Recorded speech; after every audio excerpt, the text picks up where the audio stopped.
手出したな。手出したね。な手出した。したな。当たり出した。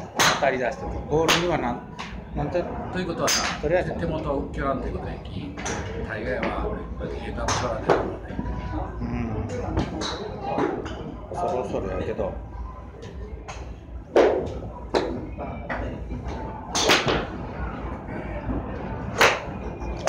まあちょっと浮いた。バラバラになるね。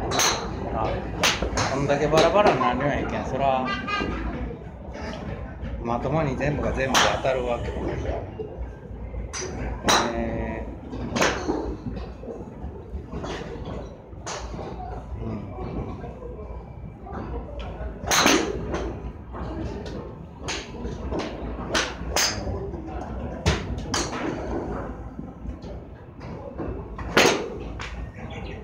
今のはまあなんだけど結果的にはね。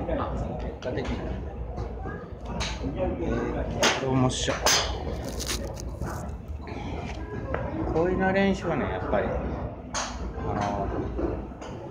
遊びでやるのは僕はありやと。めっちゃ面白いけど、いや当たらんやん。いやこれがもし初めに多分当たらんかって、まあ当たり出したら面白い。面白い。多分な、これの時当たらんことは、やっぱり普通コース行って当たらんねえなと思う。いやほら。これ。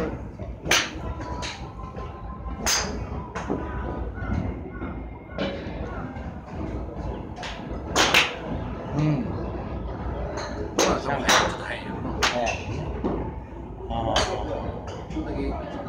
いつもの感覚打ったら多分な、当たらん。それだけやっぱり早く見ようやと思う。カブの感じなんでやろ。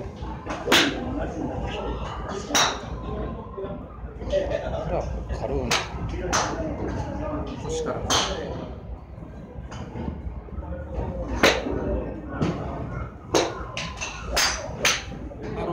村長が書いとった分もここが腰まで来るまではフォローの一応秒なんで書いてる。まあ同じことやってるかな。